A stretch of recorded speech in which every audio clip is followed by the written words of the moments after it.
Deen TV! Sponsors. Assalamu alaikum, everybody. You are back watching Think About It with Joshua Salaam. I'm your host, and today, as I told you, I'm bringing in even more special guests in Imam Majid. Today, we're going to be talking with my mother, so if you want to watch this show, you got to come right back. It's going to be amazing. This is all brought to you by pennyappealusa.org. Small change, big difference. Stay right there.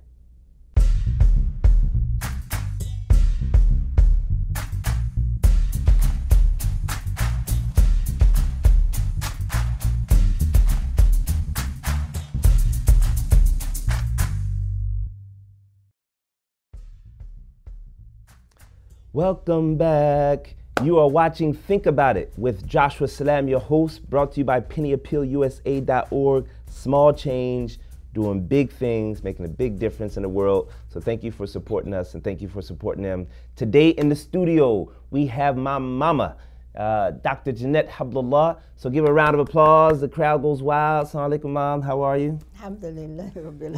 So for those who have never met my mother, this is my mother. And, you know, as part of Native Deen, people say that Abdul Malik and I look alike, you know, for some reason, you know. But yeah, so we get that a lot. People ask me about his mother, people ask me about his wife, people ask him about my mother. So everybody's, you know, but now to get it right, we had to put it on camera. This is my mama. And I'm going to interview her about some stuff, so stay right there. So Mom, thank you for coming on the show and agreeing to coming on the show. Is this weird for you, getting the interview by your son? No. No? I talk to you a lot. But I don't think I've ever done an interview with you. True. Okay. But you ask me a lot of questions. I do. We have some good conversations sometimes. So tell me about, you know, before I was born, you went on a spiritual journey in the late 60s, 70s? 70s. In the 70s? But so it started in the 60s, yes. So tell us about that. How did you come to Islam? Because you were raised Catholic, and you went to Catholic high school and all of that. Catholic schools almost all of my life, except for 3 years in junior high, 6th, 7th, and 8th grade. But all the rest Catholic schools, yes. Why? What happened in the 6th, 7th, 8th grade? Why did you go to different schools? We moved to a different city, and you know, Catholic schools usually you have to pay for. Okay. So maybe in the move, maybe we couldn't afford it right away. Probably, I don't know, but. When we got to high school, my mother said, "You're going to an all-girls private high school," and I said, "I'm not going," but we did. And did you feel like that Catholic high school gave you like some really good education? Because now, traditionally, Catholic high schools are like top-notch.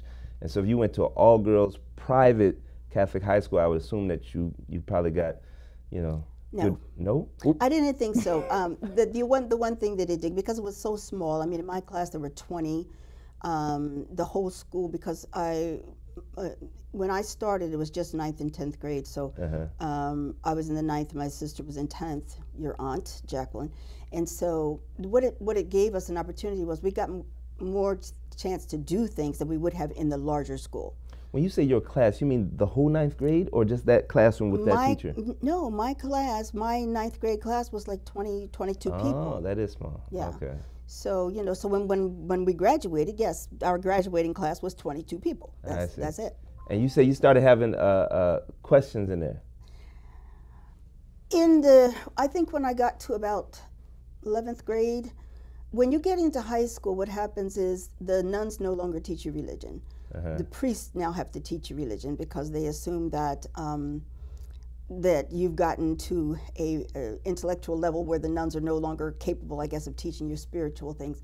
So, but the Catholic tradition back then, I'm not going to say what it is now because I've been away from it for a long time, was very confining, very limiting. You know, like when I was younger, our religious education was, here's the question, here's the answer. You memorized it. That was your catechism class. And so one day I was in religion class with the priest, and you know, the girls, they were always asking him stuff. They were all rich, we were not. It was a very elite school. So they would say things to him like, so since, you know, we're supposed to be, you know, considering the poor and everything, are you going to give up your Buick Electra or whatever? And he's like, no, I'm not going to get rid of my Electra, you know. So he's going to keep a fancy car. And so then one day she asked him a question. This one particular student asked him a question. He said, you don't ask that, you know. I don't even remember what it was, but I just remember looking at him and thinking, what do you mean you don't ask that? Why can't we ask things? And it just became, started becoming disillusioned with a religion that we couldn't question. And so after I got out of high school, I was still in the religion, and I got married in the religion, you know, first children were baptized in the religion, those are the older children. But I started going less and less because I think it was so empty. I don't remember feeling like I was getting anything. And so eventually I just stopped going to church, I stopped going to confession, I just stopped doing it. You know, it's interesting. So I want to fast forward, even though I didn't want to talk about this in this segment. That story, I think, has always reminded me how important it is to ask questions, right?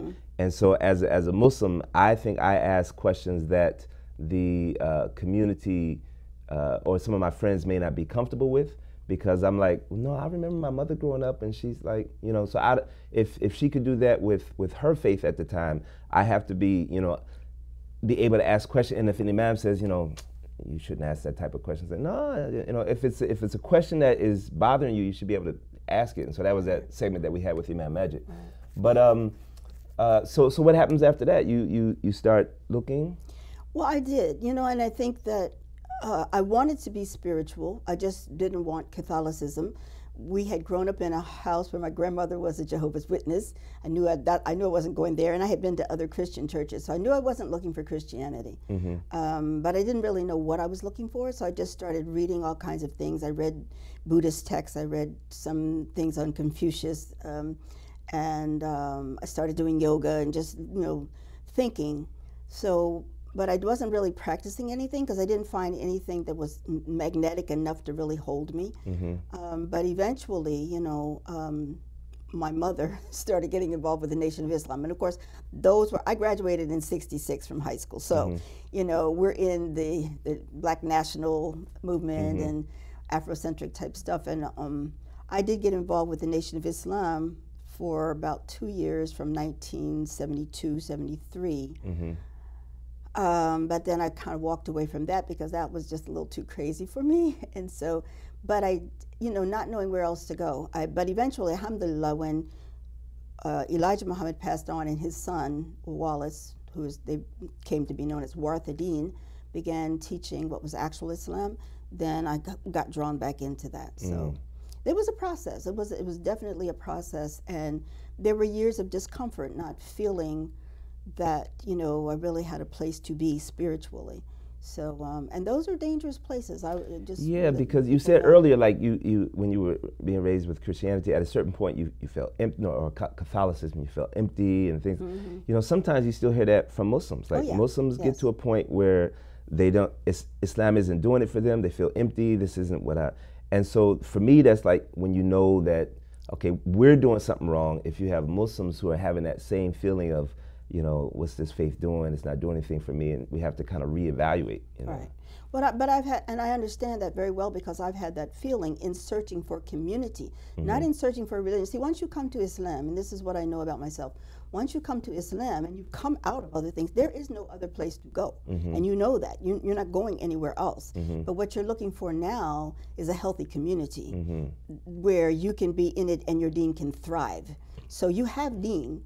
And you know it's the right, you know it's the truth, you know it's right, you've chosen it, you've made your decisions, but now you're looking for that environment in which you can flourish. So I know that feeling of emptiness, you know, when you're around people who don't seem to be interested in learning, who have maybe cultural, you know, narrowness of the deen, and that gets to be difficult. That really is. But what I know, if I get to that point, I know I have to walk away from that environment, but not walk away from the deen. So that's a whole different thing.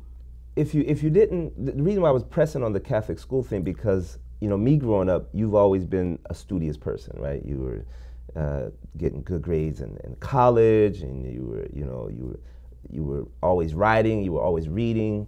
So before I get to my next question, I kind of want to know, like, where did that come from? That you know, this studious type of culture that you have. Yeah. Well, you know, I've had to think about, you know, what did I get from my parents? So, and one of the things that I realized I did get from them was an emphasis on the importance of knowledge. My father, your grandfather was a lawyer. You know, he was a lawyer, Right. and but they were both in the military. So, but even in the military, they were studying. So they were, and then they were both in the university at the same time. So, but he had gotten into law school. Your grandmother, my mom, was into her undergraduate was like psychology, and then she ended up getting master's in special education. And when they had, you know, separated, and he was still in Kansas and we had gone to New Jersey, while she was working on her master's, she was taking us to the university with her. So we were on campus, you know, in the TV room or playing on the playground or whatever, while she was studying, taking classes and doing. So we were in educational settings. And one of the things, when we didn't have money, my mother would get encyclopedias, you know, so, I mean, and you know that you've had some of them. Yeah, that still exists today in the family. Britannica, Encyclopedia Britannica. We might not have had, you know, enough food or whatever, the bills might not have, but we had encyclopedias. So it was like education was always important, knowledge was always important, and I have to, you know, I do have to give some credit to them for that. So, Okay. yeah. So that's where it comes from. So you brought that into the faith, and you were always studying religion, you were studying Quran, you were studying Arabic, you were teaching yourself Quran, you were putting us in different Quran classes and things like that. And that kind of morphed into you naturally, you know, I guess giving a halaqah, because now you've had a very long-standing halaqah. It's been going on for like 10 years. We had our 10th anniversary, yeah. Which is not that unusual, but it is unusual for this area, and I think for, when I say for this area, there are African American social service and groups that have been around for 20 years or whatever. Masjid al-Safat in Baltimore, you know, I don't know what year, 25th or year or whatever that they've been doing their sisters gathering, but they only do that once a year. But we have a group that's been meeting once a month for 10 years. We had our 10th anniversary in the month of Shaban, which was May.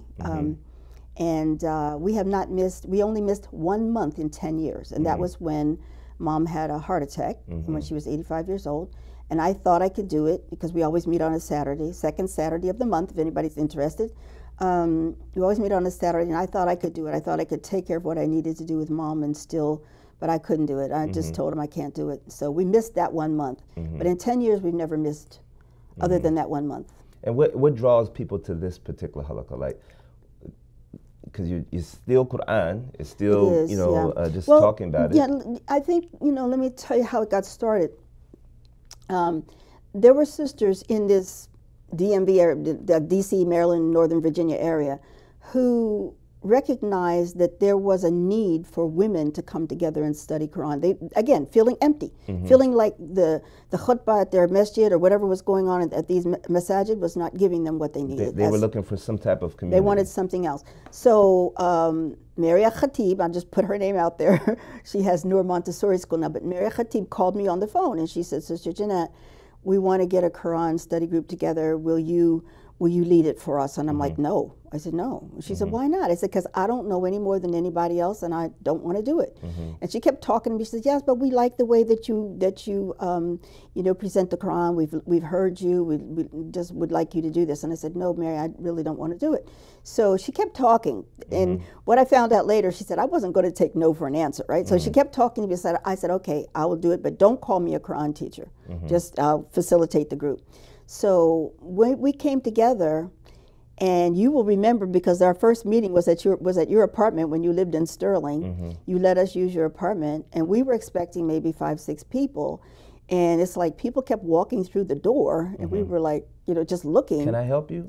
And we ended up with 17 people that very first night, and it was beautiful because our group is very ethnically diverse. You know, we have people from probably 5, 6 different countries, from Egypt, from Bangladesh, from, we have European American, African American, we have Moroccan, we have, you know, Pakistani, we have just all different ethnic groups. We even have a Nigerian sister that comes every once in a while. Some people, they're not there every time, but we have a very, very ethnically diverse group, a very, you know, so that first night we realized this is like, you know, this is amazing. We don't know, we didn't know. Mary said at the end, she said, could you people introduce yourselves? Because we do not know who you are. And how did you find out about this? And it just was somebody said to somebody else, but women having a need for that Quranic Quranic, knowledge, Quranic discussion with each other. And they came, and we've been together. We have a core group. Oh, yeah, we have one sister was from Croatia. She moved to St. Louis, but she stays. We have an email list that goes out when our notes go out once a month. They go out to over like 150 people. Oh. And I've got people in Detroit that get the notes, and people. This sister in St. Louis. We've got people in different places that get the notes and follow us with the notes. Wow.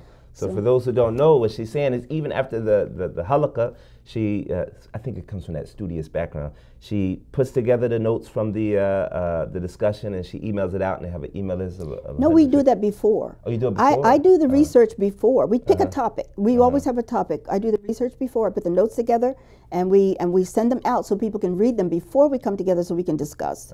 So then we have the discussion and everything, and then, yeah. Well, yeah, I know. I see the time. I'm watching the clock. Don't worry about it. We're going to take a small break. See, that's what happens when your mother comes on the studio. She's like, look at the time, son. We ran out of time. We'll be right back for more with my mother, Dr. Jeanette Hablullah. Don't go anywhere. Got some interesting stuff when we come back. This is all brought to you by pennyappealusa.org. I'm your host, Joshua Salaam, and we'll be right back.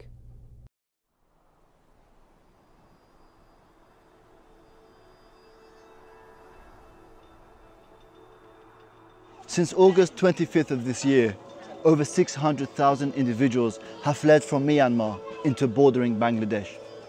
They've witnessed crimes against humanity. The United Nations calls what happened in Myanmar textbook definition of genocide, textbook definition of ethnic cleansing. We've been here for the last few months, providing them with access to clean drinking water, providing them with access to primary healthcare services, helping them build their shelters, as well as giving them weekly food distributions.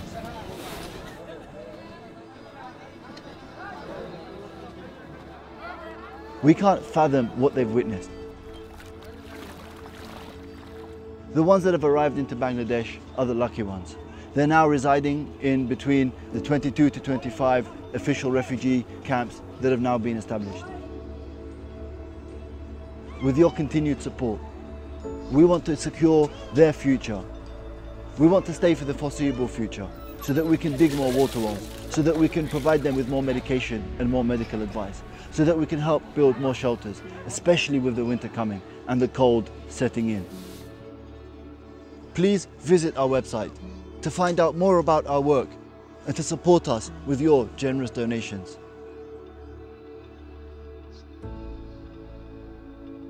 Thank you.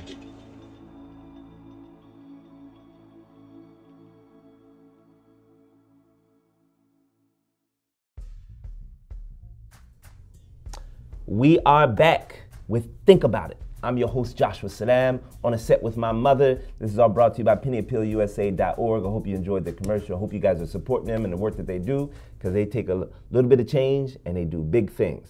Like my mother, she took a little bit of change. She has done big things. So she was telling us about her halakha that's been going on for 10 years, only missed 1 month. That's very consistent. And sometimes you've had to drive like 4 hours to get to the halakha. Since I moved, in the rain, in the snow, in the heat, and early in the morning, late at night. It's rough. So what's your motivation? Is it the feedback that you're getting from the sisters, or even if they didn't give feedback, you would do it? Like, what keeps you going after 10 years? I do really feel, see, it's not my group, but I do feel a sense of commitment to the group because the women really do appreciate it. And we have one sister, she will get on the bus from New York City and come down every once in a while to attend our study group. Really? And sometimes she will join in on conference call. And she said to somebody else, she said, I've never met anybody like her. I mean, she never met anybody like me. She said, in that group, she said, I've never experienced anything like it. Mm-hmm. So that's, when you see that kind of effort and that kind of appreciation, mm-hmm. it does give you, the motivation to keep going. I really feel like if I didn't do that, they would feel let down. They would, and I don't want to let them down. Mm-hmm. So I keep going. And we just got a website too. It's so all of our notes are going to be on the website for 10 years. Really? Sisters Quran Study Group. It's a Sisters Quran Study Group. And unfortunately, I forget the exact name, but if you just type in Sisters Quran Study Group, I believe that you will find our website. Really? It's got to be. I would think there's like a million sister Quran study groups. So, but if they type that, do they have the type of state to add to it to get you guys? No. It is from this area, but we decided not to put of the DMV because we do have people coming from other places. Right. We do have that sister coming from New York, and we do have people. Maybe they could add your name. So if you look for Sister Quran Study Group and then you type my mother's name, Dr. Jeanette Hablullah, you get that specific one that you're. So we're trying to fix it so that you can search by topic, so that you can put something in, because obviously in 10 years, once a month, we've done a lot of things, So we just had our Ramadan session, so we talked about the realities of Ramadan, and then we also went and did highlights of Pearls of Quran, because every year a lot of us, not most of us, but a lot of us go to the Pearls of Quran conference every year. So. And if you're watching from far away, Pearls of Quran is a local local conference that happens every year where scholars come in and they just really talk about Quran and different pearls that are in the Quran. But I'm gonna use this opportunity to bring up a book that my mother wrote. So I want you guys to bring it up on the screen, my producers. It's called The Magnificent Organ. There it is right there. Look at it very closely. You can find it on Amazon. And we're going to use this as a segue into the next phase of what my mother does, which is natural healing. She's a naturopathic doctor. That's what the ND stands for. And so let's talk about that a little bit. Like, how did you get into, because when we were growing up, you did work with the Kansas City Star. Your degree was in language, so you spoke Spanish and you spoke French, and you did some translations in the court. I remember that. Sometimes you would go to the courthouse and translate for immigrants and Spanish and things like that. So how did all of that morph into doing natural healing? Well, I think that, what happened, I got interested in natural healing consciously when I got arthritis. I got arthritis after the twins were born, and then it got really, really bad with my next pregnancy. And I'm not a medicine taker. I don't like to go to doctors. We never did that much. I grew up in the country, we didn't do, and I'm talking real country. We didn't do like going to doctors much or anything like that. So there was a book called How to Eat Right to Stay Fit or something like that, Adele Davis, and I read that and actually cured my arthritis with nutrition.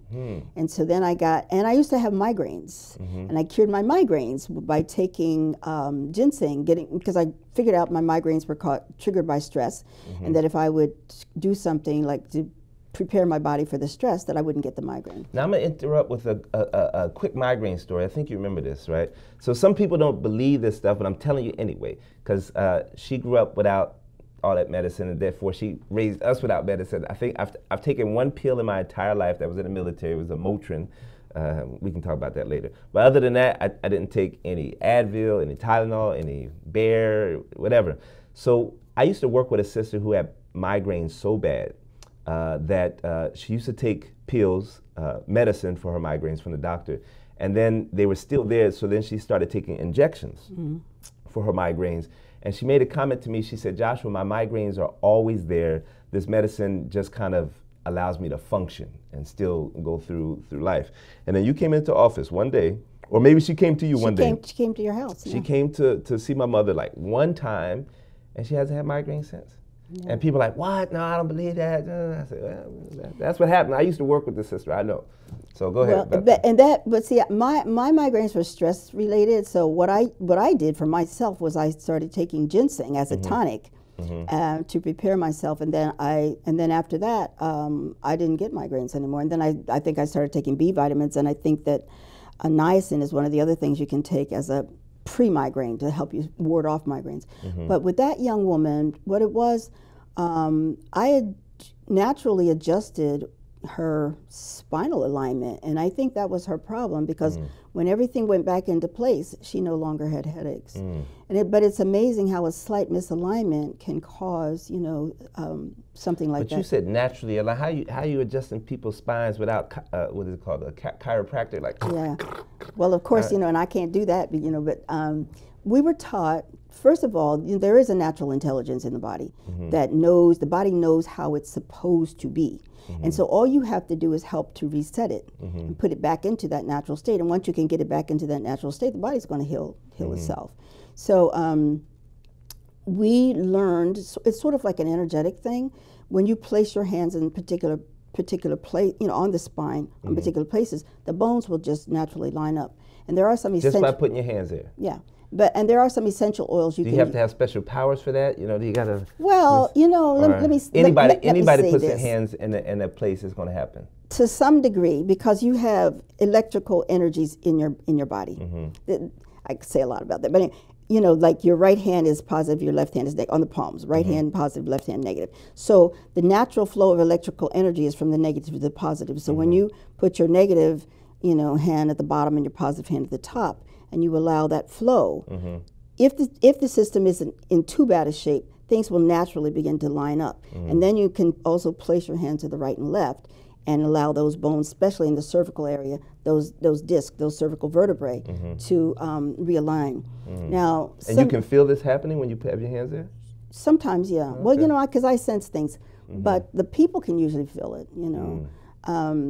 And also, but you know, there's a process to this healing, to this manual healing, and you know, alhamdulillah, I'm always grateful for my formal teacher, because like I said, when I consciously became aware of it and got into it when I was in Indianapolis, and that was 1992. And I wasn't even looking for natural healing. I was actually looking in one of those, you know, kind of like sale papers for something for the house. And I saw a reflexology course being offered. And I said, oh, here's something I've always been interested in. Let me call up, you know. Now, this is 1992. I called and the woman said $700. And I could just feel something inside of me sink because I didn't have $700 available at that time to just put to that. And so I guess it was quiet for a few seconds. And she said, does that sound like a lot? And I said, yes. And she said, well, it's okay, you can pay as you go. And whatever that was that sunk inside of me, I felt it come back up, like some type of energy. It just came back up and I was happy again. And I was like, wow, here's somebody that's not just concerned about money. She's really, she must really be legit, right? And that was the best investment I ever made. Her name was Dr. Christina Brown. She wasn't doctor at that time, Christina Brown.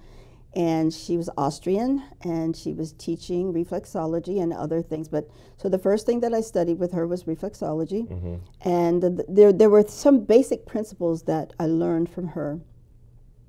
One is that with the reflexology, you can't harm anybody, because all you're doing is using pressure points to allow the body to reestablish health in itself. And if something is too low, like if you have hypothyroid or you know, something that is low, it'll bring it up, and if it's too high, if it's hyper, it'll bring it down. The body will do whatever it needs to do. So the same thing with the misalignment. When things are out of a line, it'll start to bring it back into place. But then you have to work with, see all the, and that's the thing, it's like the body heals from the inside out and from the top down. So the top down means your mind is like, you have to look at the person from the true holistic point of view, as to how their spiritual self is, how their thoughts and their psychological and their emotional self is, and how their physical self is. You have to look at all of that, because there's an expression, psychology becomes biology. Like how you are thinking is going to become how you are. So if it was like negativity in your thoughts and everything that caused your spine to misalign, and I can line it up, but you're going to take it right back out. You know, so I think that's a good intersection between like modern day medicine as people know it today, and what I learned from you growing up is like some of your clients, you would say, were having pain, and you weren't even touching them. You were just kind of, I guess, feeling the energy and things like that. And you would ask them about a shoulder or a knee or whatever, but then you would ask them about something that happened, you know, in their life, or you know, what happened when you were 16 years old or whatever. And it turns out that some pain in their life, some trauma in their life, manifested into physical pain. Absolutely. And therefore, the medicine that they were taking wasn't helping. It would never touch it. And you hear that so many times when people go to hospital. I've heard talk to brothers and sisters like, yeah, I try this, the doctors, they can't figure it out, they don't know what it is, and you keep down in this medicine. And I've always been hoping for these sciences to align where people will be open to and people know this, you know, like some people know, like when my grandmother died, this started happening in my body, or when my child went through this, I started feeling pain over here. So everybody has a story where they know that. But how come the scientists haven't aligned where people are open to medical doctors realizing that, you know what, we've been trying everything, we can't figure this out, let's try this? How come that's not happening? Because that would mean success. And, you know, this system really, you know, may Allah, you know, forgive me, it's satanic. It's devilish. And it's not really designed to heal people. It's just designed now. I mean, it used to be maybe way back. It was a healing entity, but now it's just a business entity and money-making entity. So it's not, when you see more medical and you've centers. had medical doctors work with you too, right? Yes, those who really are in it for the healing. Mm-hmm. I have had medical doctors send me their people because they know they have put them on a medicine that's going to ruin their kidney or deteriorate their bones or something like that, and they send it to me. Jeanette, please help me get this person off of this, because this is going to, you know, it's going to end up, you know, sending them to dialysis or whatever. And I have too, when they're hopeless, like I've had one doctor send a woman to me, she was 4th stage liver cancer, given like 3 weeks to live or something like that, you know. So when they say, well, we can no longer do anything for them, then that's the kind of people that I get. You get the worst of the worst. Okay. We can't It's do nothing okay. for you. Here, go. It's okay. You know, I had a 16-year-old boy when I was in Indiana. He had cancer that had started out like in his testicles or somewhere and had spread through his body. And they had done everything. They had done the chemo, radiation, and all this stuff, and basically just almost destroyed the poor child. And then when they said to his mother, "There's nothing else we can do. You need to take him home, make him comfortable." Basically, take him comfortable so he can take die. him home to die. Instead, she found out about me. She brought him to my office. And he was coughing up blood. He was in really bad shape, very weak and everything. But immediately, you know, we put him on some natural teas and herbs, and I started doing some manual therapies. He was okay. You know, alhamdulillah, he was okay. And then he told her he wanted to go to West Virginia to visit his grandfather. She took him down there. I don't know whatever happened after that. But I've had people. How long did that process take? From the time he stumbled into your office to being okay? Couple of months. Couple of months. Because what I found, I know we're running out of time, so we'll use a little bit of the next segment to talk about this. But what I found is that the only people that really will follow your advice are the people who have absolutely been through everything medically. Exhausted, and everything the else. doctors are like, there's absolutely nothing we can do. Then they put hope in something else. But if they don't feel like they've exhausted the traditional medical system, you might tell them something, and then if it doesn't work, they run right back. They usually don't believe me. You know, I remember telling a woman one time, telling her about her gallbladder, and she said, "Well, my doctor didn't say anything." I said, "Listen, what I pick up is preclinical. They don't know this yet. I'm telling you, you have to, you know, be careful. You know, be kind to your gallbladder. Don't eat fried foods. Drink, you know, lemon water, different things." She didn't pay attention to me. About a year later, she called me from the hospital. I said, "Jeanette, they're telling me I got to have my gallbladder taken out. I got gallstones." I said, I said, "Stop. Don't panic." And I told her what to do. Alhamdulillah, she went home. She did what I told her to do. When she went back again, she had no gallstones. So, I mean, you know, they don't want to listen to me. There's a lot of people listening right now be like, you know, and they might be excited to call, but they're going to have to take a break, because we're going to take a break and we're going to come right back to talk about some more of this. I'm telling you, it's true stuff. It's my mama. I wouldn't bring her on if I wasn't telling you the truth. You're watching Think About It, and I want you to think about this stuff, the healing powers in your own body. You're watching Think About It with Joshua Salaam, brought to you by pennyappealusa.org. Small change, big difference. We'll be right back.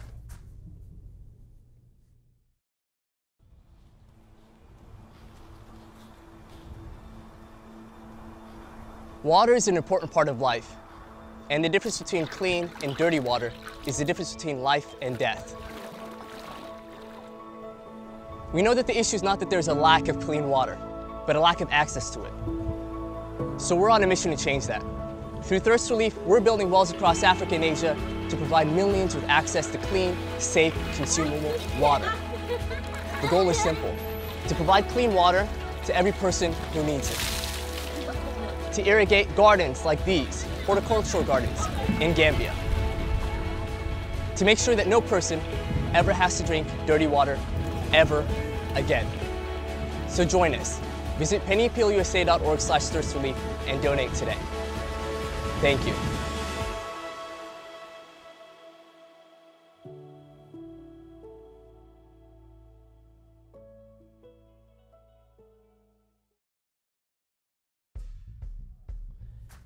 Assalamu alaikum. Welcome back to Think About It. I'm your host, Joshua Salaam, brought to you by pennyappealusa.org.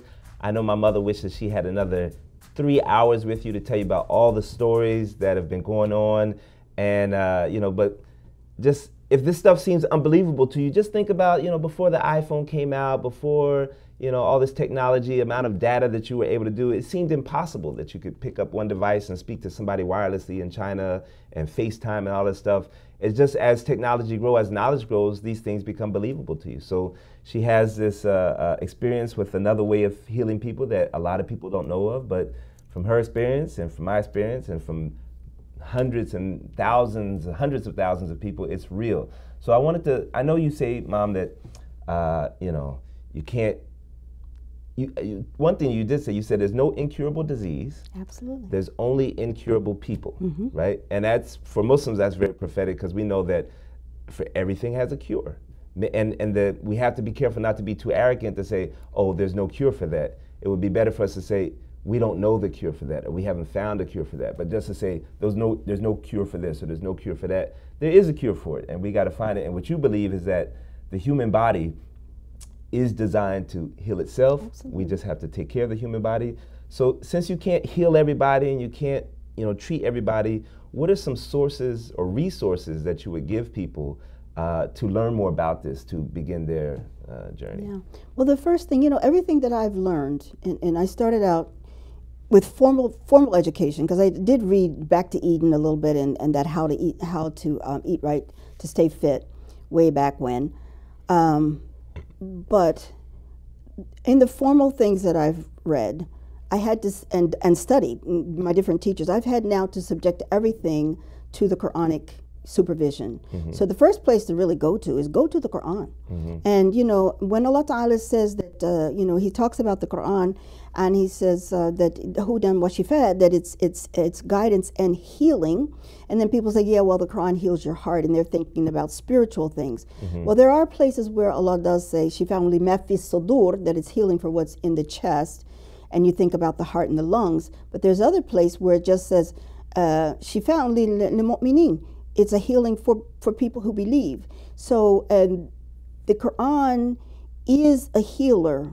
He is he's a healer himself. And that's the first place to go. And then but to understand that the Quran is kalimatullah, the Quran are words of Allah. So the source of the healing, you have to see Allah as the source of the healing, Quran as a manifestation of that, and also and it's Quran, it's not kitab, it's Quran, it's that oral recitation that brings healing into the body, because something in your deeper inner self is recognizing the words of Allah and beginning to restructure and heal. So in Surah 26, I believe it, that Allah, when Prophet Ibrahim is speaking, he says, وَإِذَا مَرِضْتُ فَهُوَ يَشْفِينِ. He's talking about Allah. He's explaining Allah to people. And he's saying, when I become sick, it's He who heals me. So that's the first thing you have to do, is accept that Allah is going to heal you, not the doctor, not the pharmaceutical medicine, not the surgery, not the radiation. Allah is going to heal you. And Allah created you to heal. And the next thing is to use what He said, use what Allah says is a healing. So the second thing He says is healing is Quran. So you use it. And I've had to put people on Quranic prescriptions, you know, for different reasons. But the third thing in the Quran that where it says is healing is the honey. That in the honey there's healing for humanity. And I am just baffled at how many Muslims, and I say, well, are you taking honey? No. Oh, I can't take honey because I'm diabetic.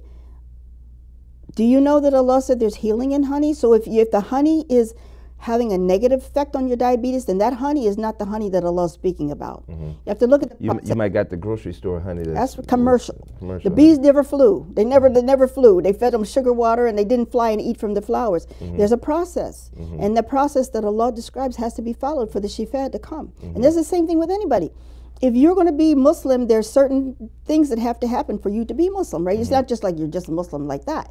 Yes, innerly, deep innerly, but just as so you don't get the shifa out of the honey unless the bee goes and you know, kuli min kulli thamarat, eat from all of the plants, and then follow the paths of Allah. The bee has to be allowed to live as she is supposed to live in order to give you the shifa from the honey. And that's you know, you see that on all these things. So you go to the grocery store, and now they won't say just eggs. It'll be like free range, you know, eggs, to let you know that these chickens were able to go out and, you know, eat, you know, they weren't caged up, so there's a lot but to that. But you even need free range, you need pasture. Right. You need ones, and some of them it says, you know, something about grass or something. You need them to live a natural life.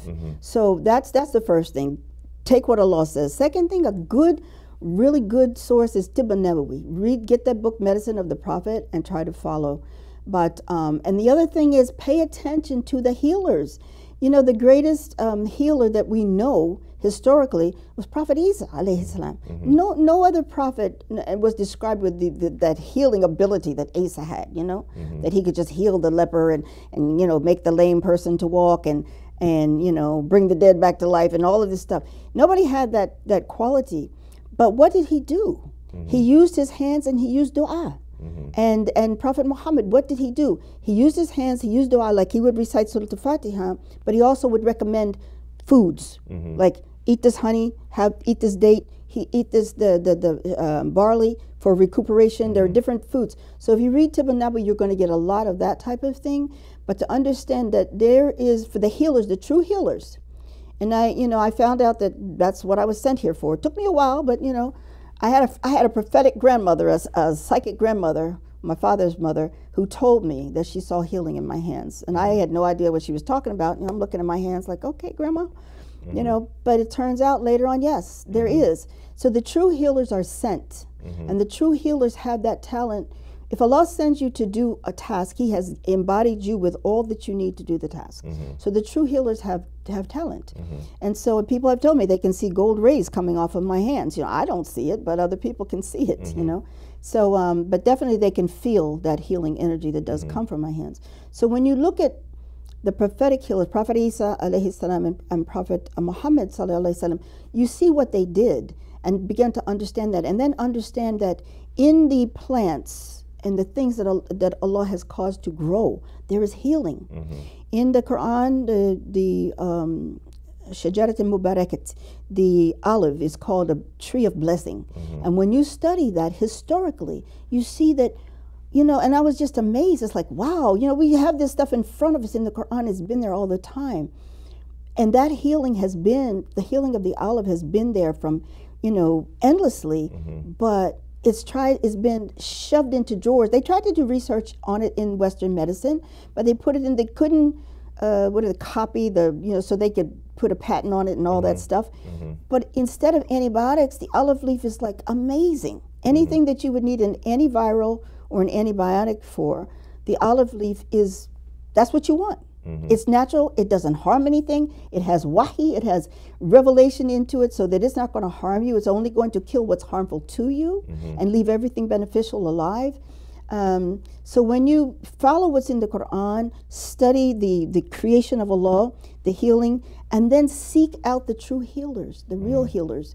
And you know, I'm just one of them, you know, I'm just one, but there are many. And the amazing stories, I mean, I can't tell you some of the amazing stories, but there are amazing, amazing stories of that healing from me and others, but alhamdulillah. All right, so let me summarize that for them before we play our game. So, Quran, well, Allah subhanahu wa ta'ala, then Quran, then the medicine of the Prophet. And, you know, don't be like those who say, oh, you know, all I need is, you know, I'm waiting for Allah to heal me. Sister Jeanette said, you know, all I need is Allah, not the medicine, all that. Because there is another process that you still got to eat right. You still, you know, she's giving you some ideas of medicine, of honey and olive leaf and things like that. These things you do take, but it starts with your faith. And don't forget the black seed. That's when you talk about prophetic medicine, you have to talk about the black seed, right? Black seed, that's right. She found healing for everything except death, because it nourishes every system. So don't forget that. Don't forget that. We need more time, but we don't have more time. So next time you guys come in, listen to the show again. You know, check out her book, the Magnificent Organ.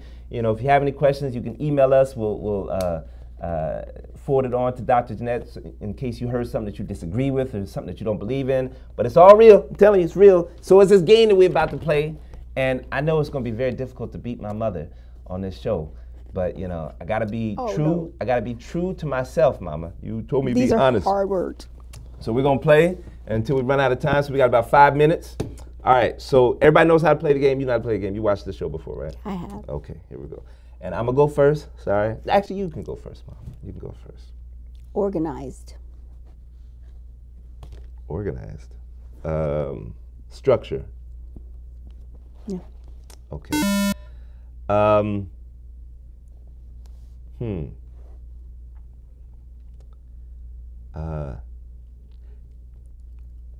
Typing. Keyboard. Nope. Your turn. So you're on the same word. Organized. Ready. Organized, ready. Prepared.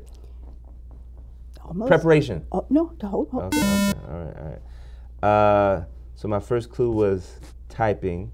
My second clue is translation. Typing, translation. Print. No. I don't know. Okay, mine. So I said organized, I said ready, you said prepared, now negative. Negative. Organized, ready, negative. You said prepared. I said prepared. Now I'm saying negative. Organized, ready, negative. Because you were so close. I was so close. Then I would say organized, ready, prepared. Just think prepared and then think negative. Negative. If you're not prepared, you are ill-prepared. You are. I don't know. You're like right, but you're just the wrong prefix. Wrong prefix. It's right. not ill. These are clues. Unprepared. Yes. Yes. Okay. That is a tough word. All right. So my turn. So I said typing, translation,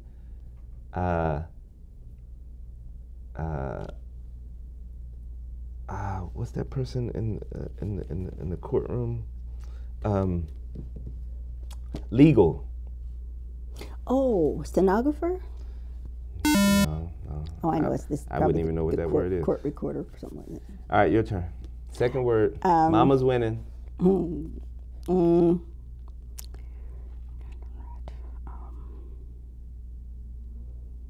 Brag.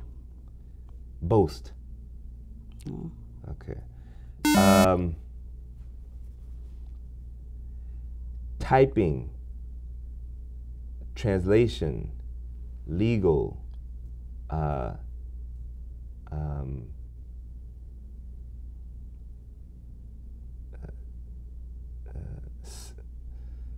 Secretary.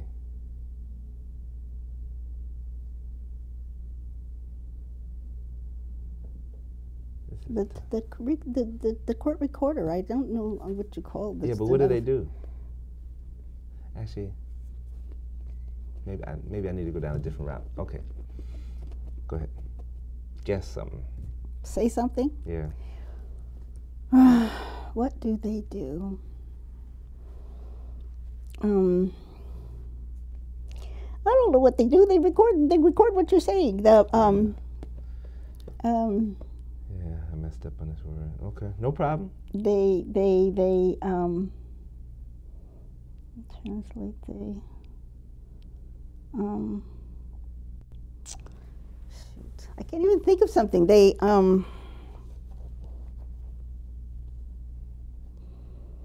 Time, Mama, the time. I know, but I don't know what they do. They type, they record, they do stenography. All right, good guesses. Good guesses. They do. Okay. Hey, be easy with the sounds over there. All right, go ahead. So what did I say? I said I said brag. Brag. Yeah. Okay, so elaborate. Brag, elaborate. And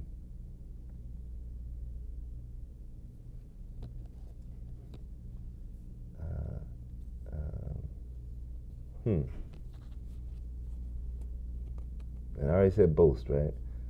So I have to say something. I'm going to say, this is the last word. Let me see if I can get it for you. Brag, elaborate.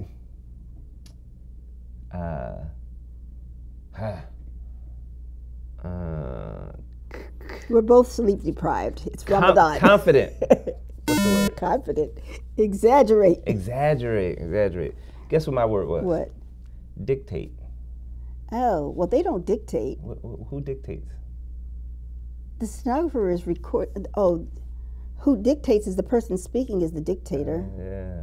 And the person that they're taking dictation is the stenographer. The stenographer takes dictation. I was about to go a different route. I was going to name a dictator. Oh. Won't say any names because there's a bunch of them out there.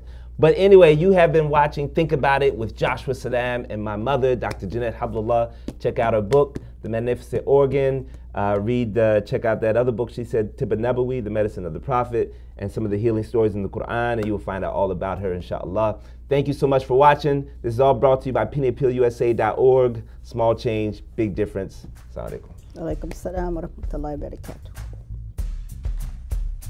This Deen TV video was made possible in part by Penny Appeal USA, Small Change, Big Difference, and by Recycle Processes Incorporated.